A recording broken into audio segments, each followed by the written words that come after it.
Hora de falar sobre o São Paulo para repercutir informação que surgiu nas últimas horas e dá conta de que Rui Costa, o executivo de futebol do São Paulo, vai ser chamado para renovar seu contrato. O vínculo do Rui Costa só se encerra em dezembro de 2026, mas a informação é de que a nova diretoria, liderada pelo Márcio Carlo Magno, tem gostado do trabalho do Rui Costa e quer dar mais autonomia ao homem do departamento de futebol.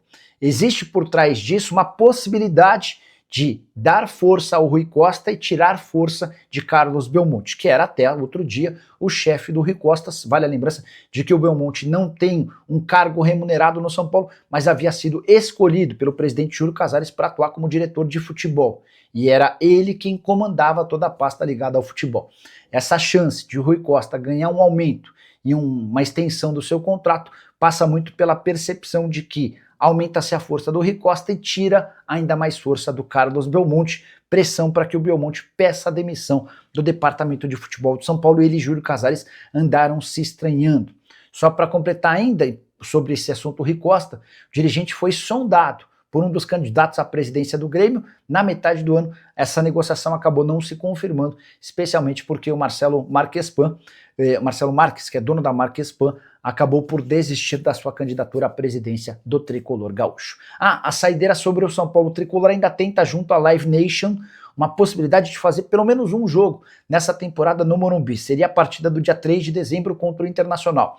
O último dos 6 shows que vão acontecer no estádio está marcado para 23 de novembro, o show do Oasis. E a ideia é que a desmontagem seja o mais rápido possível, a desmontagem do palco, para que o São Paulo possa colocar o gramado, fazer a reforma e quem sabe atuar contra o Internacional no dia 3 de dezembro, se o São Paulo estiver na briga por vaga em Libertadores da América. Acho o esforço extremamente interessante. Alan Franco e Enzo Dias tomaram o terceiro cartão amarelo e não enfrentam o Flamengo nessa quarta-feira na Vila Belmiro. Hora de falar sobre o São Paulo, que mudou da água para o vinho em apenas 2 jogos. Coincidência ou não, período em que o tricolor passou a ter um novo homem forte do futebol. Eu me refiro a Márcio Carlo Magno, que é superintendente do São Paulo, mas cuidava de outras áreas, como, por exemplo, a criação de um fundo, o FIDIC, que já garantiu mais de 150 milhões de reais ao clube. O Márcio também já havia trabalhado bem nas categorias de base, causando uma grande revolução na forma de tocar o departamento de futebol em Cotia.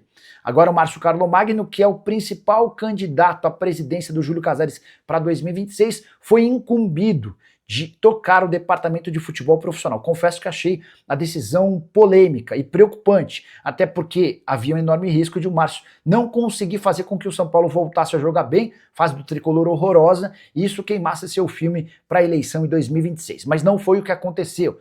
Tricolor, que vinha de 6 derrotas em 7 partidas, estreou sob o comando do Márcio Carlo Magno com vitória boa e consistente por 2-0 contra o Bahia. O segundo jogo, outra pedreira contra o Vasco em São Januário.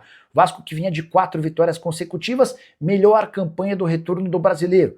E o São Paulo com um bom jogo, de muita competitividade, se defendendo bem e saindo para contra-ataques, voltou de São Januário com vitória por 2-0. O Lucas Moura abriu o placar no finalzinho do primeiro tempo em pênalti. O Luiz Gustavo, que havia entrado na etapa final, fez o gol do 2-0, resultado que mantém o São Paulo vivíssimo na briga por vaga em Libertadores. O tricolor ultrapassou o Vasco e pulou para a 8ª colocação com 44 pontos.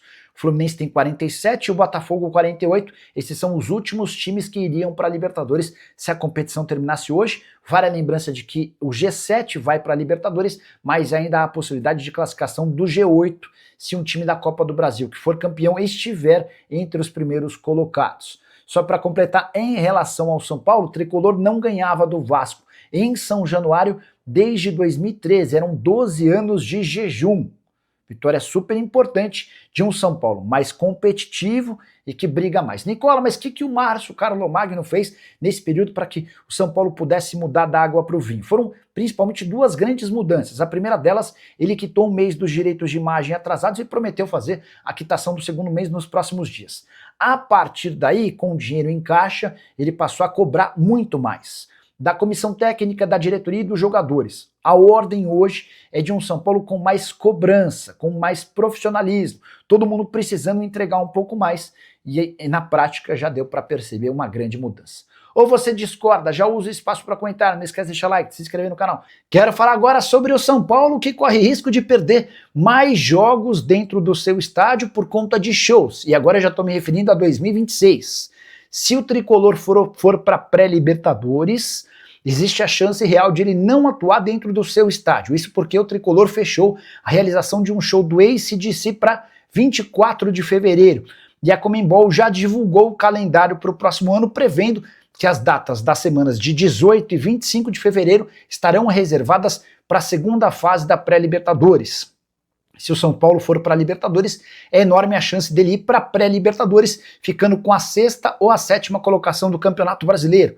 Nesse momento o brasileiro tem um G7 que pode ser até G8 se um time campeão da Copa do Brasil também estiver entre os primeiros. Mas, importante lembrar que o São Paulo já não joga mais daqui até o fim do Campeonato Brasileiro dentro do seu estado. São mais 4 partidas como mandante: Flamengo, Red Bull Bragantino, Juventude e Internacional. Todas as partidas serão disputadas na Vila Belmiro, tudo por causa da realização de 6 shows.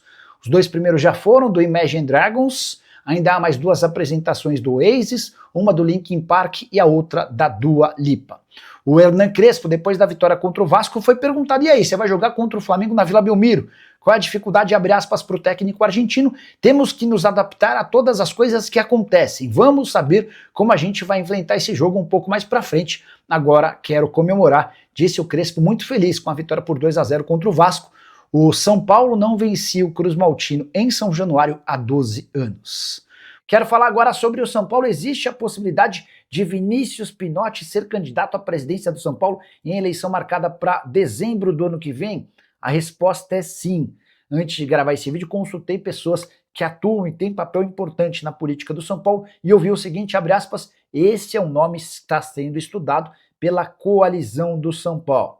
O presidente Júlio Casares confia no Vinícius Pinotti, tanto que o convidou para fazer parte de um conselho especial da presidência.